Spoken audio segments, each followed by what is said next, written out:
एक राजा का सबसे बड़ा हथियार तलवार नहीं, बल्कि उसकी बुद्धि होती है। यह शब्द थे उस व्यक्ति के जिसने भारत के इतिहास की धारा को मोड़ दिया। एक व्यक्ति जिसे ना तो धन चाहिए था, ना ही पद, उसे चाहिए था एक शक्तिशाली और न्यायपूर्ण भारत। यह कहानी है चाणक्य की, जिनकी कूटनीति और नीतियों ने भारत के सबसे शक्तिशाली साम्राज्य मौर्य वंश की नींव रखी। चाणक्य का जन्म लगभग 371 ईसा पूर्व एक ब्राह्मण परिवार में हुआ था। उनका असली नाम विष्णुगुप्त था, लेकिन बाद में वे कौटिल्य और चाणक्य के नाम से प्रसिद्ध हुए। बचपन से ही उनकी बुद्धि विलक्षण थी। उनके पिता एक विद्वान थे, जिन्होंने उन्हें राजनीति, अर्थशास्त्र और धर्मशास्त्र का गहन ज्ञान दिया। उन्होंने तक्षशिला विश्वविद्यालय में शिक्षा प्राप्त की, जो उस समय ज्ञान का सबसे बड़ा केंद्र था।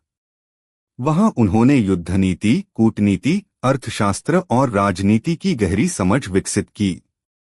समय बीतता गया और चाणक्य तक्षशिला में एक प्रसिद्ध शिक्षक बन गए।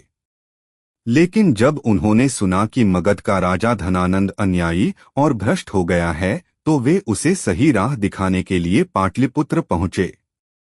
राजन, आप इस विशाल साम्राज्य के स्वामी हैं, लेकिन प्रजा दुखी है, सैनिक असंतुष्ट हैं और राज्य खोखला हो रहा है। यदि आपने इसे नहीं संभाला तो एक दिन यह नष्ट हो जाएगा। धनानंद को यह सुनकर क्रोध आ गया। वह एक अहंकारी राजा था, जिसे चाटुकार पसंद थे, न कि सच्चाई बोलने वाले। उसने चाणक्य का अपमान किया और दरबार से निकलवा दिया।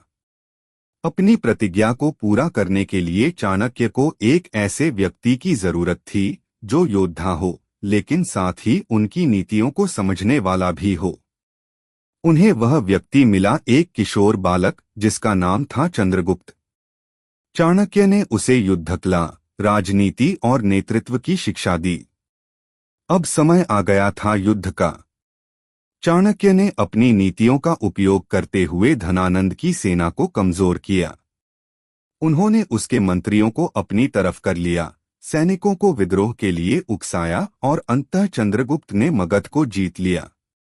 अब चंद्रगुप्त मौर्य भारत के सम्राट बने और चाणक्य उनके प्रधानमंत्री। उन्होंने भारत को एकजुट किया और एक शक्तिशाली साम्राज्य खड़ा किया। चाणक्य केवल एक रणनीतिकार ही नहीं थे, वे एक महान विद्वान भी थे। उन्होंने अर्थशास्त्र नामक ग्रंथ लिखा, जिसमें राजनीति, शासन व्यवस्था, कर प्रणाली, जासूसी और युद्धनीति के बारे में विस्तार से बताया गया है। आज भी उनकी नीतियां आधुनिक राजनीति और प्रशासन में प्रासंगिक मानी जाती हैं। चाणक्य का अंत आज भी रहस्य बना हुआ है।